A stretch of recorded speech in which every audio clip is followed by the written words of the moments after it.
नमस्कार, स्वागत है आप सभी को। आज की कथा है विष्णु भगवान आए चक्की चलाने। सुभद्रपुरा गांव में एक गरीब बुढ़िया गोमती देवी रहती थी।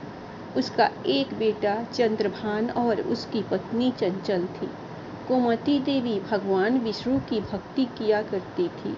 वह सुबह उठकर स्नान आदि करती और पूजा की थाली लगाकर भगवान के सामने बैठ जाती और भगवान की पूजा करती। उसी समय उसकी बहू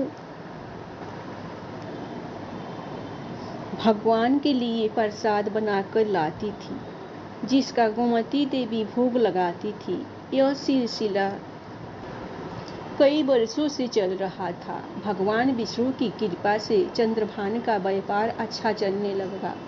एक दिन उसने अपनी माँ से कहा, माँ, आपके आशीर्वाद से मेरा व्यापार बहुत अच्छा चल रहा है।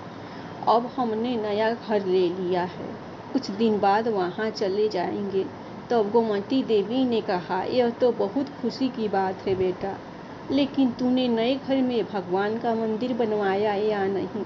यह सुनकर चंचल ने कहा, माँ जी, आप सारा दिन पूजा करती रहती है, वहाँ भी आप यही सब करेगी, इसलिए हमने सोचा है आप यहीं रहें, हम आपको खर्चा भेज दिया करेंगे। नए घर में केवल हम दोनों जा रहे हैं।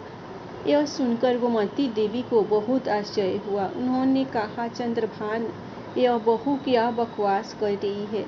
तेरे घर में मेरे और मेरे श्री हरि के लिए कोई जगह नहीं है। इन्हीं की कृपा से तुझे यह सब मिल पाया है और तू इन्हें ही भूल गया।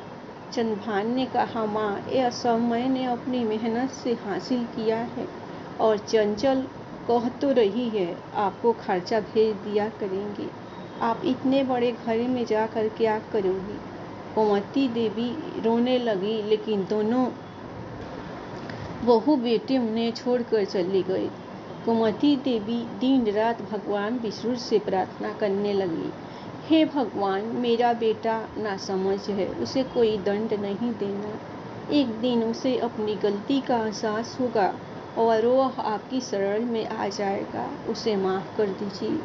अगले दिन से गोमती देवी सुबह स्नान आदि करके भगवान के लिए प्रसाद बनाती और भगवान श्री हरि का भजन पूजन करके प्रसाद ग्रहण करती। कभी कभी वे अपने लिए खाना बनाती, कभी केवल प्रसाद खाकर ही संतोष कर लेती थी। एक दिन गोमती देवी घर के बाहर बैठी थी, तभी उनके पड़ोस की एक औरत वहाँ आई। गोमती देवी ने उससे कहा, बेटी, मुझे बाजार से कुछ सामान ला दे, घर में सामान खत्म होने वाला है। वह औरत बाजार से सारा सामान ले आई और घर में रख दिया। जाते समय उसने पूछा, माँ जी, आपके बेटे ने आपको नहीं बुलाया? चंद्रभान ने पूरे गांव को दावत दी है अपने नए घर की। तब गोमती देवी ने कहा, जो मेरे श्री हरि का न हो सका वह मेरा क्या होगा, और मुझे उससे कोई मतलब नहीं है। यह सुनकर वह औरत चली गई। इसी तरह समय बीतता गया। धीरे धीरे गोमती देवी बहुत कमजोर हो गई। अब उनसे प्रसाद व खाना नहीं बनाया जाता था। बड़ी मुश्किल से वे प्रसाद बनाती और उसे ही खाकर संतुष्टि कर लेती थी। एक दिन गोमती देवी भगवान की पूजा करने के बाद उनके सामने बैठकर रोने लगी। उन्होंने कहा, प्रभु, अब इस संसार से मन भर चुका है, आप मुझे अपनी शरण में ले लीजिए, और कितना कष्ट सहना होगा। आपसे मिलने के लिए यह कहकर वे भगवान का भजन करने लगी। अगले दिन गोमती देवी ने स्नान किया और भगवान के प्रसाद के लिए हलवा बनाने लगी तो देखा आटा खत्म हो चुका है। उन्हें ध्यान आया कि कुछ गेहूं पड़े हैं। वे गेहूं लेकर चक्की के पास पीसने बैठ गई, लेकिन कमजोरी के कारण उनसे चक्की चल ही नहीं रही थी। यह देखकर उनकी आंखों से आंसू आ गए। उन्होंने कहा, प्रभु, आज मेरा शरीर साथ नहीं दे रहा है, मेरा नियम टूट जाएगा। मेरे श्री हरि भूखे रहे यह मैं नहीं देख सकती। मुझे शक्ति दो प्रभु, जिससे मैं आपका भोग लगा सकूं। यह कहकर उन्होंने फिर कोशिश की, लेकिन चक्की घूम ही नहीं रही थी। एक बार और कोशिश करके हार गई और रोने लगी। तभी नीले प्रकाश से पूरा घर भर गया और उन्होंने देखा भगवान श्री हरि विष्णु स्वयं चक्की चला रहे हैं। गोमती देवी यह देखकर आश्चर्यचकित रह गई। तब भगवान ने कहा, मैया क्या देख रही हो? मुझे भूख लग रही है, इसमें गेहूं डालो। गोमती देवी को होश नहीं था।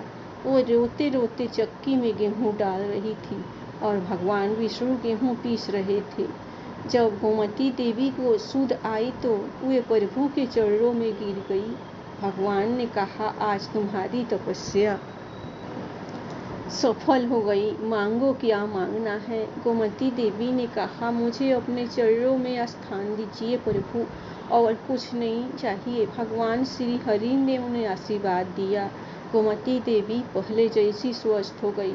भगवान ने कहा, मेरा भोग कहाँ है? मैया यह सुनकर गोमती देवी ने हलवा बनाकर भगवान को दिया। भगवान श्री हरि ने बैठकर हलवा खाया और कहा, मैया मेरा मन भर गया तुम्हारे भोग से। अब इस संसार में तुम्हारा कुछ समय बाकी है, उसके बाद तुम्हें वैकुंठ की प्राप्ति होगी। आज से तुम्हें यहाँ कोई कष्ट नहीं होगा। यह कहकर भगवान अंत ध्यान हो गए। तभी वह छोटा सा घर सुंदर महल बन गया और उसमें अन्न धन के ढेर लग गए। भगवान की कृपा से नौकर जाकर काम करने लगे। भगवान विष्णु के बारे में सुनकर चंद्रभान और चंचल रोते हुए आए और माँ के चरणों में गिर पड़े। गोमती देवी ने उन्हें माफ कर दिया और वे सब साथ रहकर भगवान श्री हरि विष्णु का गान करने लगे। धन्यवाद। आप लोगों को श्री हरि जी की कहानी पसंद आई होगी तो आप लोग हरि जी के नाम पर लाइक सब्सक्राइब जरूर कीजिए। नारायण नारायण, सीताराम।